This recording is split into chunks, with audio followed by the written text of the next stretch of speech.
This is Old School Queenies Couples Podcast. Oh yeah. And I'm starting, this is a new segment on my podcast. I've been doing poor people's news bulletins, so I'm gonna just officially, I've been testing it, the poor people's news. So now, here I'm gonna make it a segment of my podcast. It's gonna be called Poor People's News. Flashback on Poor People's News. Let's do a flashback on the news of the week, or the news of the last month, or the past month, or the past week, or the past day, or the past.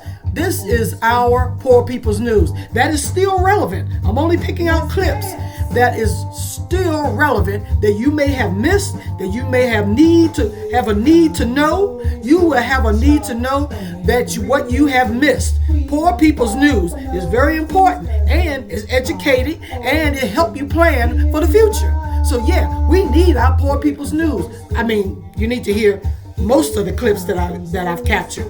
Because, like I say, it will help you in your planning, because the world is changing all the time. You need to know which way to go, how to plan for your kids' future. So take a listen, flashback on my Poor People's News. A record-breaking number of Republicans are quitting Congress. So far, as of Monday of this week, 36 Republicans have announced that they're done. They're not going to seek re-election. Some of them, of course, are leaving early. One of them, we know, thanks to Donald Trump blurting it out last week, is probably going to be dead by June. As Trump said, we're not going to celebrate his demise, obviously, horrible health issues, but Trump seemed excited about it.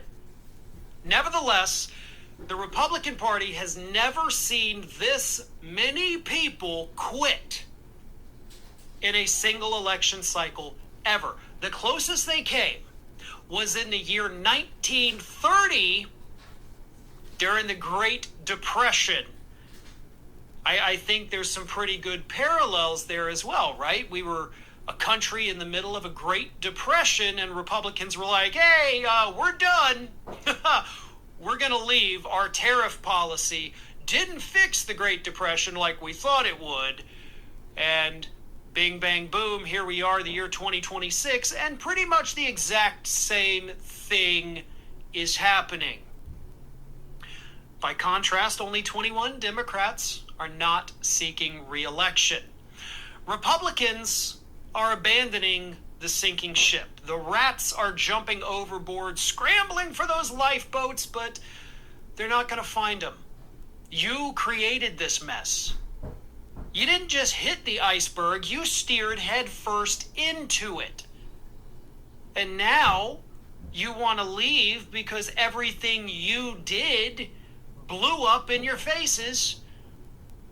And you don't want to have to face the consequences. You don't want to have to go back to your constituents and tell them how much you failed, how horrible you are at legislating. The problem Republicans have is that most of these people, of course, who are resigning are seasoned veterans. A record powerful former leader Raul Castro. The latest escalation in the showdown between the Trump administration and Cuba. Here's Gabe Gutierrez. Tonight, NBC News learning the Justice Department is pushing to indict 94-year-old Raul Castro, according to two U.S. officials familiar with the matter. He's his former authoritarian leader who still wields immense power and is the brother of the late Fidel Castro. One of the sources says the charges, which a grand jury would need to sign off on, would be related to a 1996 incident when the Cuban Air Force shot down two civilian planes piloted by a humanitarian organization, Brothers to the Rescue. Back then, the U.S. said audio showed the Cuban pilots celebrated the shoot-down. 4 Cuban Americans were killed. President Trump declining to comment on the report, but slamming Cuba's communist regime. You talk about a declining country. They are really a nation or a country in decline. Protests have erupted in Cuba as fuel shortages have escalated. On Thursday, a remarkable sight in Havana, the CIA director meeting with Cuban officials. And it all comes as Cuba initially rejected a U.S. offer of $100 million in humanitarian aid. Tom with Secretary of State Marco Rubio. Cuba's foreign minister says that's an absolute lie, that there is no money coming. Are there any strings attached to that $100 million in aid? The only strings attached is that they have to be distributed by non-governmental sources like the Catholic Church. So what's the holdup? Cuba's lying? Cuba. They're the holdup. They're lying. They lie all the time. Gabe joins us now live here in China. And Gabe, tonight Cuba is reversing course, saying they now will accept that aid? Shortly after your interview, Secretary Rubio and the CIA director's visit to Cuba, the island's president, Miguel Diaz-Canel, posted on social media that the U.S. would not encounter obstacles in sending that aid. Still, Tom, tensions between the two countries continue to ramp up. But major developments happening right now. All right, Gabe, we thank you for that. When we return... Yeah, hands off of Cuba. The old man, 94 years old. Cuba needs our help. And Cuba is black. That's African Cubans. Africa Cubans. So we need help. They're in the dark. Their infrastructure is ruined from the storms. They need help. And I thank Ghana for sending their troops over to help Cuba. Cuba needs help. They're in the dark. They don't have electricity. They need a lot of help building back up.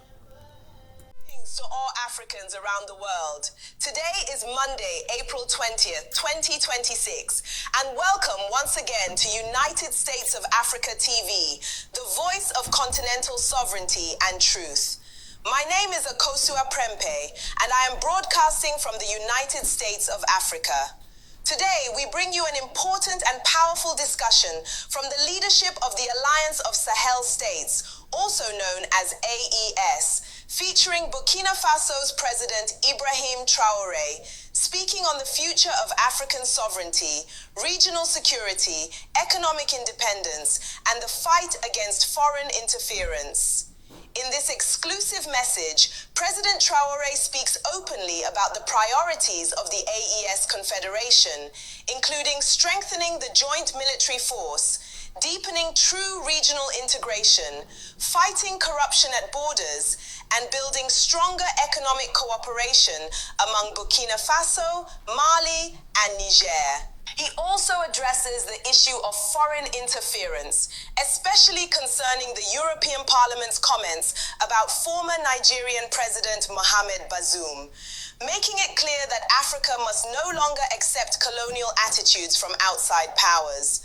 The president further explains the urgent need to fight terrorism not only with weapons, but also with ideas, by stopping extremist indoctrination and protecting the minds of young Africans from manipulation by imperial forces and false religious teachings. He also speaks on the rising global energy crisis, the impact of Middle East tensions on Africa's economy, and why AES nations must focus on controlling their own oil, uranium, gold, and natural resources for the benefit of their own people, not for foreign exploitation. This is not just politics. This is about the future of African dignity, independence, and survival. Before we continue, please subscribe to United States of Africa TV. Like this video, leave your comment, and share this message widely across WhatsApp, Telegram, Facebook, and all social media platforms so we can connect all Africans and strengthen our unity across the continent.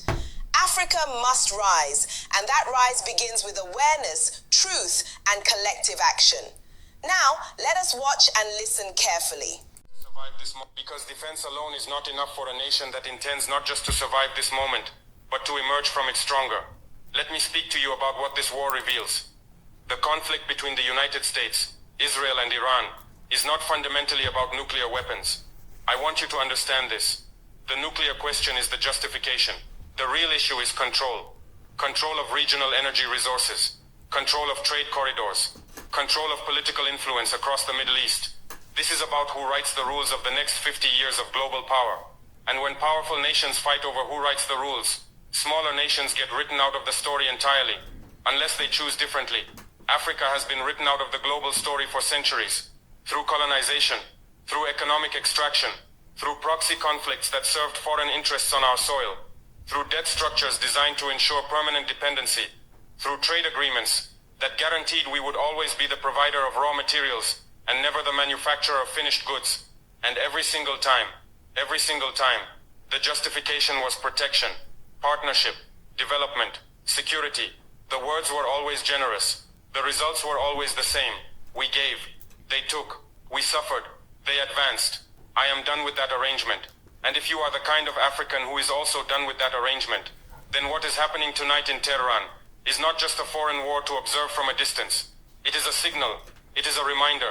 It is a message written in fire that says, you cannot afford to remain dependent on systems controlled by powers that do not consider your survival when they make their decisions.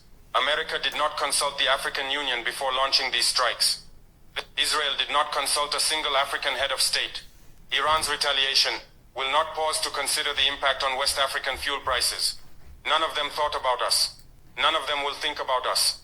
Because in their calculation of global interests, we are either a resource to be used or a territory to be managed. We are neither. We are a sovereign people. And sovereignty, real sovereignty, not the paper sovereignty of flags and anthems, but the sovereignty that actually protects your life. Sovereignty must be built. It must be manufactured. It must be fought for every single day through the decisions a government makes about trade, about military capability, about diplomatic alignment, and about economic independence. That is the work I have committed to. That is the work this government is doing. Not perfectly, not without struggle, but with absolute seriousness of purpose. We are accelerating the diversification of our energy sources, because what is happening tonight proves again that dependency on global oil markets is a vulnerability we cannot afford. We are... My fellow Namibians, and to the great sons and daughters of Africa who are listening today, I speak to you not as a mere politician, but as a servant of our people, as a daughter of this soil, and as a leader who refuses to watch her country's destiny be stolen by greed, corruption, and foreign manipulation. Today, I stand before you with a message that will mark a new era for our beloved Namibia. I have taken the bold and final decision to assume full control of the Ministry of Mines and Energy, effective immediately. From this moment onward, the resources beneath our feet, our diamonds, our uranium, our oil, our lithium, our copper, will no longer be treated as personal property by politicians or playgrounds for foreign companies. They belong to the people of Namibia and no one else. And as of today, I am announcing that the Deputy Prime Minister, Natangwe Itete, who also served as Minister of Energy and Mines, is hereby dismissed from his position, effective immediately. He has betrayed the trust of the Namibian people. He has placed personal greed above national duty. He is engaged in corrupt dealings that have undermined the sovereignty of our country and the dignity of our citizens. I will not stand for it, not under my watch. Mrs. Itete, you will face a full and transparent inquiry. You will answer before the Namibian people. You will answer for every dollar, every contract, every foreign handshake that sought to sell our resources to outsiders for your own benefit. We are cleaning our house, and no one is above the law. Let me make this absolutely clear to every minister, every governor, every senior official sitting comfortably in their offices. If you are not working for the Namibian people, you will be gone. If you think you can use your position to enrich yourself, to take bribes, to sign deals behind closed doors with foreign interests, then let me remind you, your time is over. I was not elected to serve foreign corporations. I was not chosen by my people to be a puppet for the West. Thank you, Namibia President. Thank you. My fellow Namibians, and to the great sons and daughters of Africa who are listening today, I speak to you not as a mere politician, but as a servant of our people. Yes, thank you. My people, something historic is about to happen on the African continent, and you will not hear about it on the evening news. An African-owned and operated company is about to go public, and it's not any IPO. It'll be the largest initial public offering in African capital market history. I'm talking about the Dangote refinery. And the best part of this story, you can have a part of that. Yes, you, sitting in New York, Chicago, Toronto, London, or wherever you are. Let's break it down. Now, to understand why this IPO matters, you first have to understand the problem that the refinery was built to solve. You know, for decades, Nigeria, Africa's largest oil producer, has lived through one of the biggest economic contradictions imaginable. The country pumps crude oil out of the ground, ships it abroad for refining, then buys it back at a higher price. Think about that. And as a result, Nigeria spent over $10 billion a year importing refined fuel, while it literally sits on thousands of barrels of oil. And it's not just Nigeria. Several African oil-producing countries have followed the same cycle for years. It never made sense. And so Aliko Dangote decided to change that. And what he built is now the largest single-train oil refinery on the planet, sitting in the Lekki Free Trade Zone right outside Lagos. And get this, as of January 2026, it was reportedly supplying 62% of Nigeria's petrol demand, overtaking imports for the very first time in the country's modern history. And not only that, the refinery is now supplying refined oil to 5 African countries, as well as Europe and the United States. Yes. And now, my people, it's about to go public with a projected valuation between $40 and $50 billion on African stock exchanges. And here's the part that changes everything. You can have ownership in that in a historic way. You can buy shares in Naira, yes, and receive your dividends in US dollars. My people, you know that $3 trillion black spending power that we keep talking about? This is a time for us to put it to use. If you're an investor who has waited for the right opportunity in Africa, this is a historic moment you cannot miss. Now, I just dropped the full breakdown episode where we go into the history, the numbers, exactly how this IPO works, and a step-by-step guide on how to participate as a diaspora investor. It's on Panda Genius TV YouTube. Comment link, and I'll send you the link to watch. And let me know in the comments, would you invest in Africa's largest refinery? Let's talk about it. Oh, yes, I will. Yes, I will. If I find out if it's for real, yes, I will invest. Okay, so while we're on the business news, let's continue with some more business clips that I caught and we can share. In Lagos yesterday will destroy the American empire faster than any nuclear weapon ever could. I've studied great power transitions for 50 years, witnessed the collapse of the Soviet Union, analyzed every major shift in global dominance since the Congress of Vienna. But what I observed from my office at the University of Chicago yesterday morning stopped me mid-sentence during a lecture on hegemonic stability theory.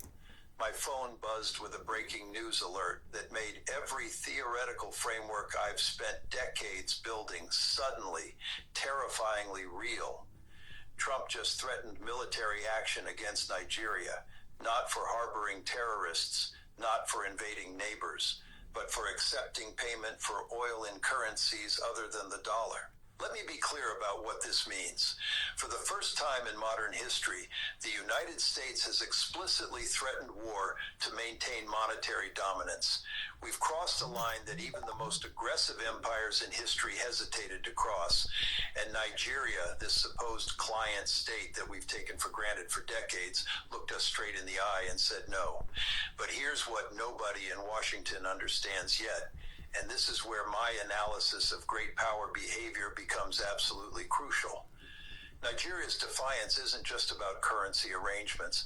It's proof that the unipolar moment has ended, and American policymakers are the last people on earth to realize it.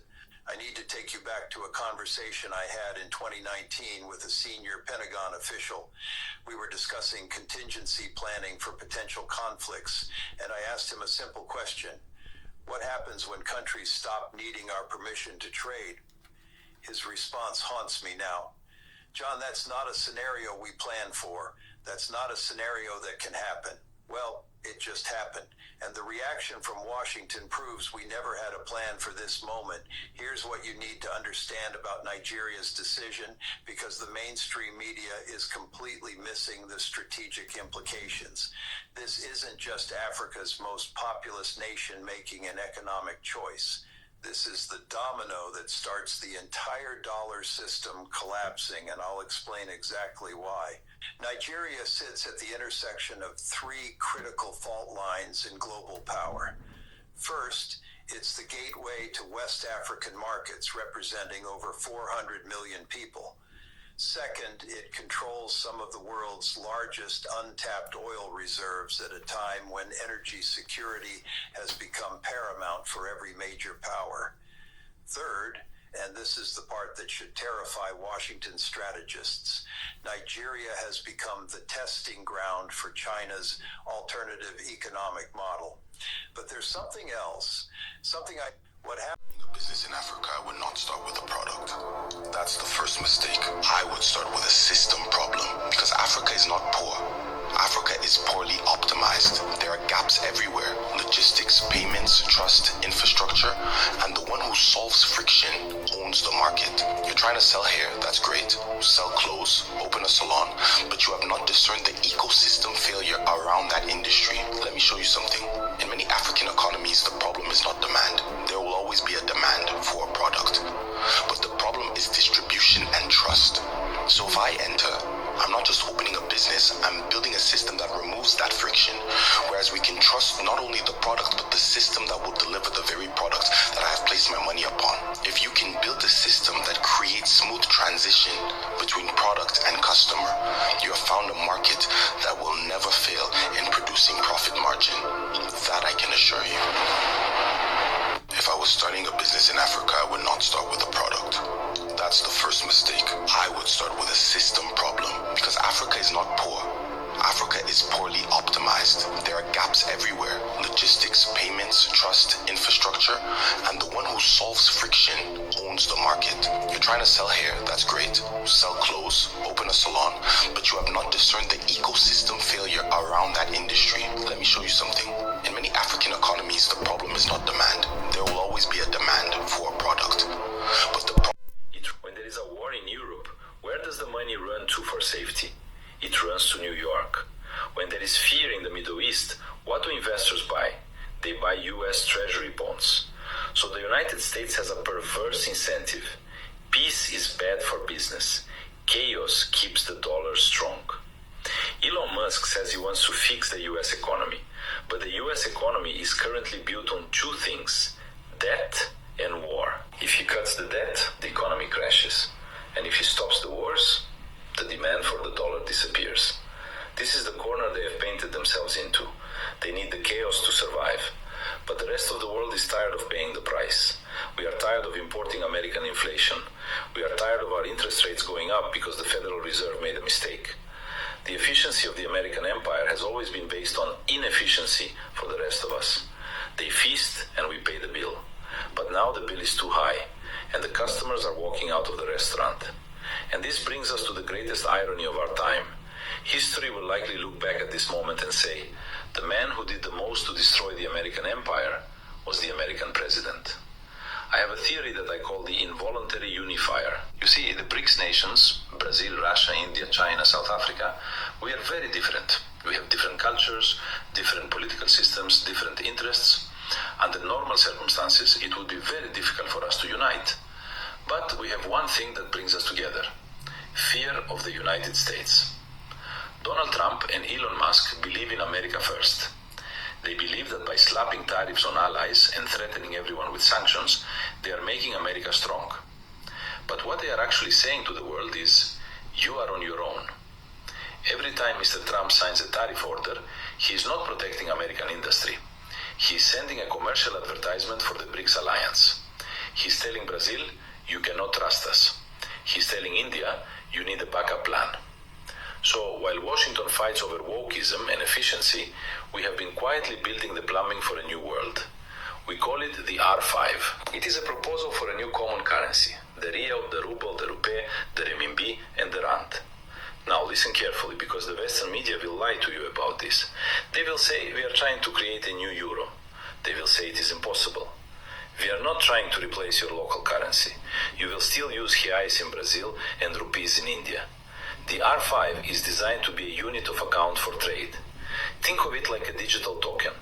Instead of Brazil selling soy to China in dollars and risking those dollars being frozen by a judge in New York, we trade in R5.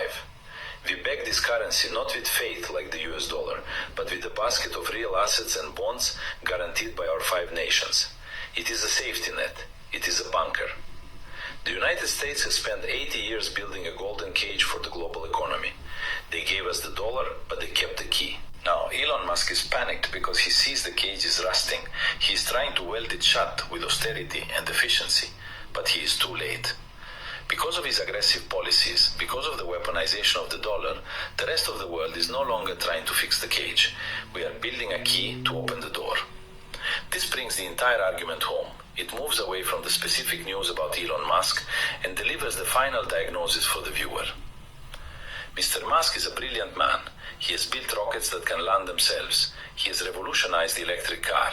But he's about to learn a very painful lesson. You cannot engineer your way out of a Ponzi scheme. The United States has enjoyed what we economists call the exorbitant privilege. For 80 years, they could print paper and buy the world's resources. They could run deficits that would destroy any other nation. They believed this privilege was eternal. They believed the credit card had no limit. But the nightmare that Elon Musk discovered in the books is simply the bill coming due. The United States will eventually have to make a choice between 2 devastations. They can either default on their debt, tell the world we cannot pay, which would bankrupt the global financial system instantly, or they can inflate their way out. They can print the money to pay the debt, making every dollar in your pocket worth less and less. History tells us they will choose inflation.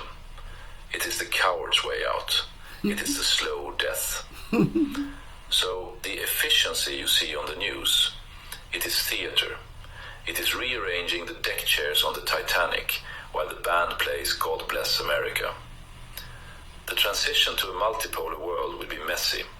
It will be dangerous. The golden cage is breaking and the beast inside is frightened. But you do not have to be frightened. You just have to be prepared. If you want to understand the new system that is rising to replace the dollar, and if you want to know how the R5 will actually work, make sure you are subscribed to this channel. The world is changing fast, and the mainstream media is still watching the theater. Here, we watch the reality. When there is a war in Europe, where does the money run to for safety? It runs to New York. When there is fear in the Middle East, what do investors buy? They buy U.S. Treasury bonds. So the United States has Apple, Nike, Coca-Cola, McDonald's, and Tesla. Germany has BMW, Mercedes-Benz, and Adidas. Japan has Toyota, Sony, and Nintendo. South Korea has Samsung, Hyundai, and LG. France has Airbus, Louis Vuitton, and Chanel. Italy has Ferrari, Gucci, and Lamborghini. Sweden has IKEA, Volvo, and Spotify. China has TikTok, Huawei, and DJI. Canada has Shopify and Bombardier. The United Kingdom has Rolls-Royce, Burberry, and British Airways. The United Arab Emirates has Emirates Airline. Taiwan has TSMC and Acer. Switzerland has Nestle, Rolex, and UBS. The Netherlands has Philips, Heineken, and ASML. Spain has Zara, Santander, and Seat. India has Tata, Infosys, and Reliance. Australia has Qantas, Atlassian, and Canva. Singapore has Grab and Singapore Airlines. Finland has Nokia and Kone. Denmark has Lego and Maersk. Brazil has Petrobras and Embraer. United States has Apple, Nike. So what does Africa have? What does Black America have? Oh my God. These are these big corporation companies. Wow. Listen and learn. We need to make a change. All right. Let's go with the more business news, but in the entertainment world and music business. Let's hear this music business clip that I caught. Let's hear it. If you want to get closer to the business behind the music, Join my community, The Operator. Universal Music Group, the biggest record label in the world, has just launched an app. But artists have no idea what it means for them. It's called House of Carmen, and on the surface it just looks like a good opportunity for creators. Creators sign up, post content for their artists, and get paid. Sounds simple enough, right? But that's not really what this is about. Let me tell you why. For the last 5 years, TikTok creators became the new radio. If you wanted to break a record, if you wanted to push a record, you needed them. But labels had a problem. To get to the creators they wanted, they had to go through agencies and pay inflated fees and get zero data back in return. Nothing on the creators and who they were. Basically, record labels were renting influence that they didn't own. And if you know anything about record labels, they need to own everything. House of Carmen is record labels saying we're not renting anymore. Now, if you're an independent artist, stay with me, because this next part is the part nobody's talking about. For years, we've been told that TikTok is the great equalizer, that an artist can blow up organically on their own terms. No label, no machine, just the right song and the right moment. But what happens when the label owns the creator network? What happens when that organic moment was already bought and paid for, just quietly through an app that nobody's heard about? That's what House of Carmen actually is. It's not an influencer platform. It's the labels creating an infrastructure. UMG isn't reacting to the creator economy. They're trying to own it. So if you're an independent artist, building your momentum, building a fan base, here's what you're actually up against. The labels aren't waiting anymore. They're not waiting for you, the unknown artist, to blow up and then they sign you. They're trying to make sure that there's no blowing up without them involved. The game hasn't changed. The machinery's just got harder to see. Now, if you're an artist navigating this industry without understanding how power actually moves, you're already behind. Follow me for more content like this. And if you want to get closer to the business behind the music, join my community, The Operator. Thank you. The TikTok algorithm changes in 2025-26. One of the major reasons why there are no longer that many Afrobeats viral songs? The answer is yes. It's been revealed that in 2025 and 2026, TikTok has prioritized TikTok Shop over any other videos promoting songs, dances, or any other content at all. American comedian Matt Rice sat down on the Shay Shay podcast to discuss what he found out directly from a TikTok official. Let's listen. I built an audience of, I think I'm at like 20 million followers, or like 19.7 or some shit. So, I mean, I was getting to a point where I was getting 1 million views an hour on there as soon as I posted a video. It was an explosion of exposure on there. And then little by little, it started to go away a little bit, which I'm like, that's fine. You're only something new and fancy for a little while. And then after about a year and a half went by, they just completely dropped off. I couldn't reach any of my followers for some reason. So I started hitting up TikTok, like, you know, they can find you a representative that works over there and everything. And they told me to my face on Zoom, they were like, yeah, we just don't push stand-up anymore. And that was basically the response they gave him. Now, investigating a little bit deeper, I went online to look at some of the more, detailed information about the algorithms that a lot of people might have missed in the past, and this was shocking to find out. Now, TikTok's algorithm in 2025-26 heavily prioritizes TikTok Shop content and in-app commerce, often pushing product-focused videos and live streams to the For You feed to drive sales. Now, if you go a little bit further, it says it's prioritizing commerce. The algorithm is designed to blend entertainment with shopping, promoting products directly in the feed. Now, the shift in metrics. While engagement is still important, the algorithm now places a high premium on shares and conversions, in brackets, sales and clicks, rather than just likes and comments. And to prove that, all you have to do is go on TikTok now and look at some of your favorite dance influencers over the last 5 years that have led to the success of records such as Love One, Tintin, and the list goes on. They're The videos are now down to the single thousands rather than the millions that they were gathering a couple of years ago. So this takes us back to the original standpoint where we started from. Without social media marketing, how are you going to be able to promote your songs?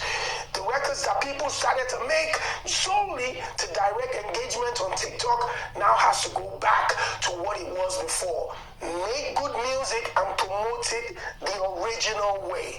Radio, posters, flyers, DJs, the organic way. Social media engagement might still work for a few, but it's down to the single digits now. What are your thoughts? We are in a time where art matters more than ever. Connection matters more than ever. You need to make art as your outlet, and fans need it as their connection point and healing balm. So we are also at a very interesting marketing inflection point in history, and the tides are turning, and this actually makes me feel wonderful as someone that runs a marketing agency. There's been some articles recently in the last few months that have begun to point to the fact that we might be cooling down on this crazy idea that we need to have hundreds of thousands or millions of followers. There was a huge article in the New Yorker called "It's Cool to Have No Followers Now." As social media becomes older, more manipulatable, and more automated by AI, flouting online popularity has gained a new cachet. And then the other thing was a great article that came out. It was in Rolling Stone. The future of music marketing is no marketing at all. The car video asking people to pre-save no longer works. Okay, so what does that mean? Does that mean that we stop marketing? No. Does that mean that we don't use social media to put new music out there when we have music? No, does not mean that. But what gives me hope in these turning tides is there's a new way of looking at this. And the article in Rolling Stone, as well as the New Yorker, kind of came to the same conclusion in both of these articles. And what the conclusion was connection matters more than ever, in real life experience matters more than ever, and creating something special bonds between fans and art is what is key. And so when I started writing Buzz to Bond, I wrote it as a reaction. I wrote it as a reaction because I kept seeing musicians using buzz marketing. And that is the numbers game, the chase for playlists, the viral moments, and these passive streams that create the illusion of success. For those of you that are old enough and you get that, stick it in the chat. But they fail to build lasting careers or create real fans. And buzz marketing is got three core principles that when I was thinking through it, I identified. Number one, be widely discoverable. So you make your music and your content easy to find. We have the DSPs now. We're findable on Spotify, on Apple, on all of the streaming sites. Then we go and we put ourselves up on SoundCloud and Bandcamp, and we just put snippets all over socials. And mass visibility does not equal meaningful connection. It just means that your music is easy to find. Another core principle of buzz marketing is you ride the trends. We leverage fads to catch algorithms and increase exposure. So this is forcing us to constantly adapt and react. Oh, there's a new trend that I need to ride that's like a dance trend, or there is a song trend on TikTok, or a sound that I have to make new TikToks with that sound because that's the thing that's going to get served. And so instead of actually thinking through what you're doing, you're constantly reacting. And then the third core principle of buzz marketing is you pay to maximize your reach. You're using ad platforms to build, like Meta or Spotify Ad Studio or YouTube ads, and you're relying on this paid reach, and it creates a never-ending expense. And what I keep seeing time and again, and I've spoken to hundreds of artists that are paying to maximize reach, and that includes paying Spotify playlisting companies. It doesn't give fan loyalty or long-term impact. So, just a few examples of buzz marketing: riding dumb social media trends, radio promo, Spotify ad studio, YouTube, traditional ads, growth hacking, PPC ads, influencer collabs, which I've seen artists waste a lot of money on, and having someone who's walking their dog or baking cookies with your music in the background might not be the best way to get people to understand that you're a serious artist. Guaranteed playlist submissions, and of course meta ads. So this is all buzz marketing at its finest. Why does buzz marketing proliferate? Well, the false perception can feel very, very real. It can make it feel like you're winning, but without real engagement.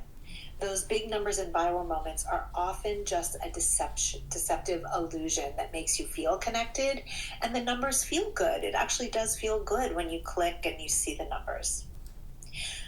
Buzz marketing proliferates, that's a mouthful, because it allows you to hide. Genuine fan relationships actually require interaction, vulnerability, and true effort, but they rob you of real fan connection and confidence with your fans. Almost all of buzz marketing is buyable, purchasable. Many services are available to execute strategies for a fee.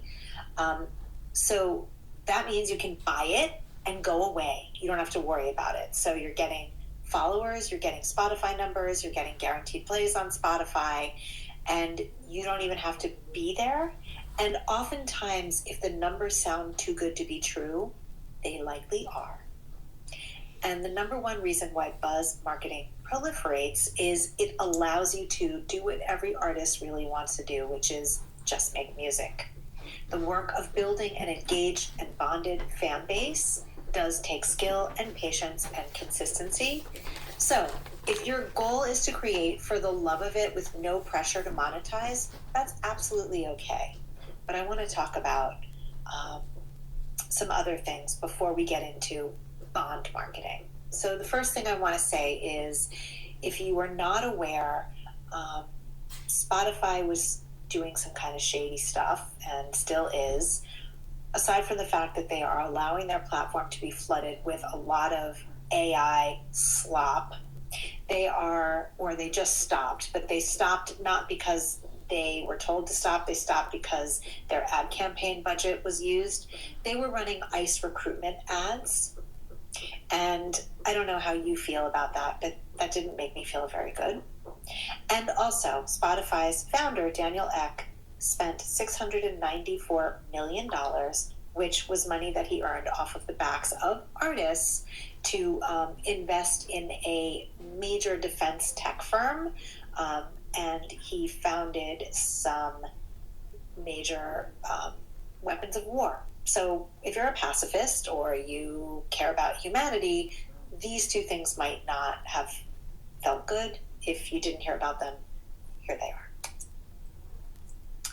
So the other reason why buzz marketing so giantly proliferates is dopamine hits. It makes us feel good for a short term. And so we return back and back and back because these dopamine hits are really, really addictive. They're addictive. That is why we sit on our phones every night for hours and doom scroll. We can't help the dopamine hits. And for any of you that have tried to break up with your phone, even for a few hours a day, you realize how strong the pull is. So the notion that every artist must achieve massive streaming and follower numbers to validate their art is part of the toxic numbers-driven mindset perpetuated by platforms and industry that make buzz marketing so prevalent in the first place. I'm not going to talk about buzz marketing anymore. I just wanted to really set up what it is and sort of how I thought through it by breaking it down with those principles. But I want to say this: you deserve a real fan base. And for the rest of this webinar, I want to talk through how I see you being able to build that, and I know that you can have that.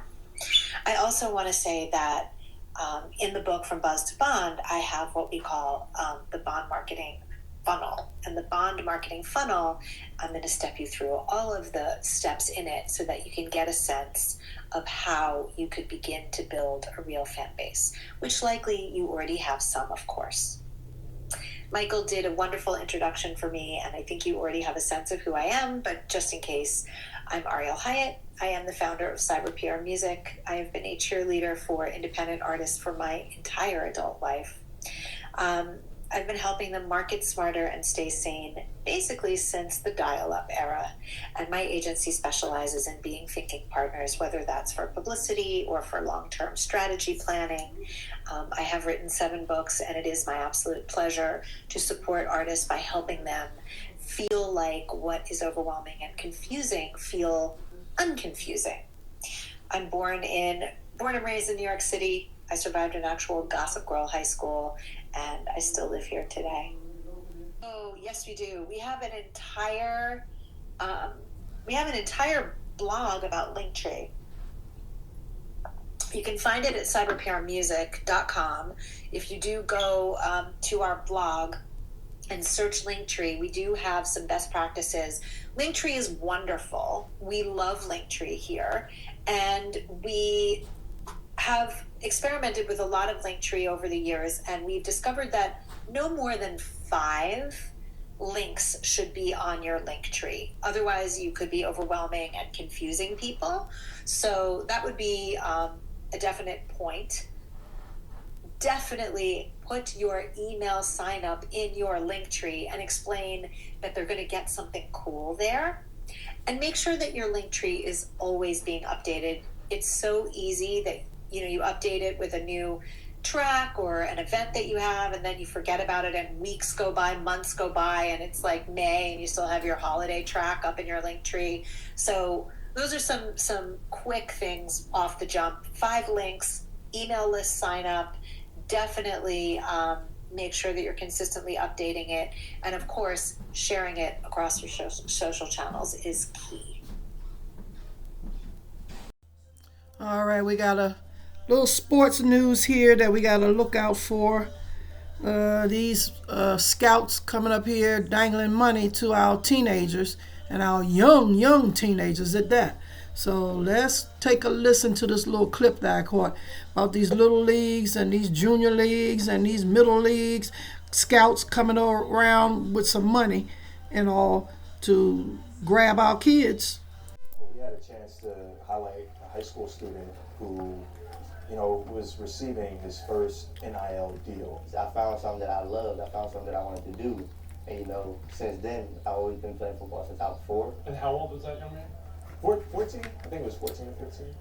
And I just wonder if you thought at 14, this kid is getting money, he's got an agent, he's got the love and support of his parents, but what choice does that 14-year-old have to walk away from the sport that has now become such a big part of his family's life? Well, I would say for this individual that we spoke with, his family was like, we are proud of what he does on the field, but this is not the only thing that he can do, right? So, if he were to walk away, his family would be perfectly fine. They will support him either way. What a great attitude, though. Yeah. At Project Play, one of our top strategies is ask kids what they want. And when we survey, for instance, children in Washington, D.C., what are the top reasons you enjoy playing sports the most? Having fun and playing with friends, by far, are the top reasons. It's the social reasons. Lower down is winning games. Even lower than that is chasing college scholarships. They tell you they want to have fun. Yes, yeah, having fun. Number 1 reason in DC, play with friends. 58% have said that. Followed closely by having fun, 56%. Winning, ranked 5th. Pursuing college scholarships, ranked 14th. Much lower, right? How much pressure do you think young athletes? Spring can be a busy time of year. Yeah, we get it. You have the NIL college stuff and a lot of pressure put onto young athletes when they're 10, 11, 12 years old. Okay, well, you need to play in college, you need to throw hard, you need to do all that. That's so not fair. I would not say that's fair at all, but kind of something that you kind of have to just manage and deal with. Just because, even How did you? Nowadays, I mean, I didn't have to deal with it as much when I was younger, just because it was not a thing. Yeah, it wasn't as big. Obviously, you still had people playing college baseball, you still have people going pro, but now you have social media presence at every single tournament you go to. There's always gonna be people posting on Twitter, always be people posting, doing, hey, they did this really well, you should talk to this coach. So a lot of pressure for them to kind of show up and compete and be able to show out every single time, as opposed to kind of just feeling loose and kind of like, all right, well, I'm playing a game. Kind of just enjoy playing a child's game. You still like it? Love it. How much pressure are young athletes feeling these days? A lot. It's from me as a dad and you as a coach, or from the world? I think it's multiple different angles. Yeah. How do you help a kid navigate that? Well, part of it's, making them aware. Where's the awareness? Where's the anxiety? Where can we kind of overcome the approach to today and having them not compartmentalize, but get refocused on what can they control? Tell me about the athletes you work with here. Well, the athletes we get here, they're all baseball players, of course, and we basically, they come to us when they've had a chance to mature in the game. They're typically, 15, 16 years old or older. What is it like when a young player comes in the door for the first time or calls you for the first time? What is it you really want to know? With the young players, say 14, 15, 16 years old, the first thing is how much do they love the game? What is, what kind of work ethic do they have? Ultimately, you want a kid here how often? It depends. It's 2 to 3 days a week on average throughout the course of a year is great. And the commitment the family makes financially? It's an annual plan that they're breaking down and breaking up. Ballpark? Roughly $5,500 annually. Yeah. So it's not for everyone? It's not for everyone. What do you think that's doing to the game?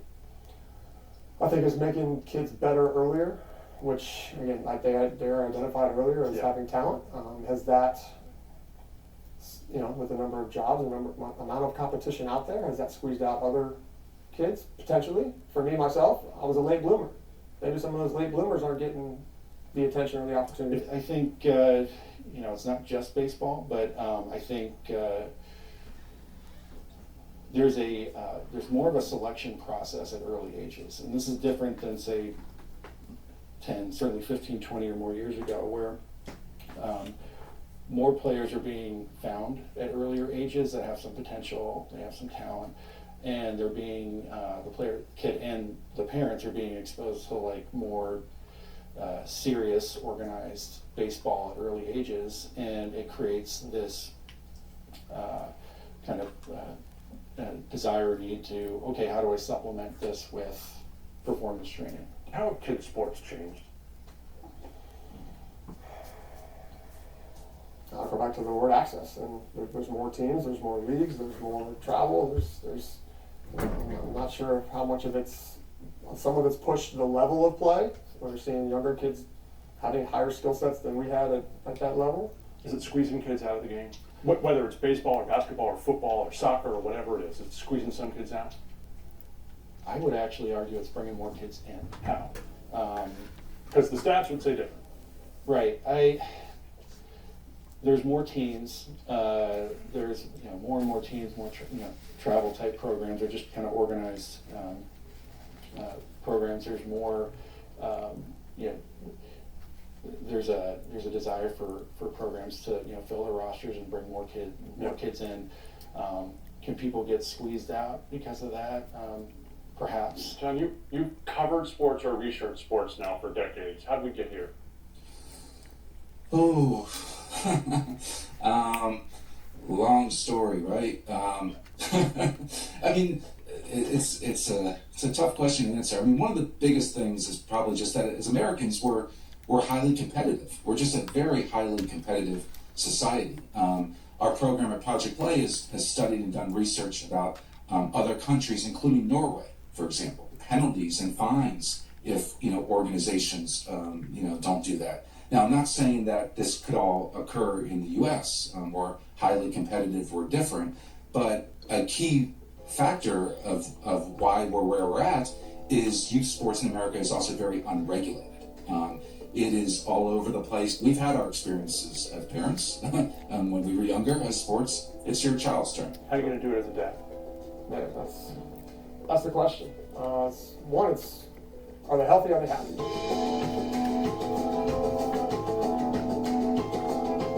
Guys, I'm really excited to be back. Hey, Andrew, there's going to be a meeting between my hand and your ass. What is the best way to help us navigate our kids' journey through this youth sports world? Yeah, one is breathe. You'll get through it. Parents often get into this and don't know how to speak up or even what to speak up about when they see maybe something that feels wrong. They're understandably maybe sometimes concerned about expressing concerns to a coach because they're worried about the status of their child, with playing time or making the team, or there's a belief that the coach just knows best. But in my opinion, sports parenting is no different than regular parenting, and let's choose the right pathway for you and have those check-ins as well too. Really let your child guide their sports experience more than you as a parent. We've had our experiences as parents when we were younger as sports. It's your child's turn. How are you going to do it as a dad? Yeah, that's the question. One, it's are they healthy? Are they happy? Are they active? Are they able to drag me out there? Are they driving the train? Like, we're going to play every sport under the sun. Like they're riding bikes, they're playing soccer, or playing basketball. They're going to do as much as they can as long as they can. It is interesting to hear Rob say that. Project Play has asked kids about this push towards specialization at an especially young age. John Solomon tells us the research shows not only can it contribute to early injuries, but also burnout. Kids walking away from the sports they profess to love. Yeah, when we research youth in many communities across the country, we ask them, like, what sports do you most want to try? And we often come back with, large numbers of different sports, right? They want to be able to try different sports and learn different skills.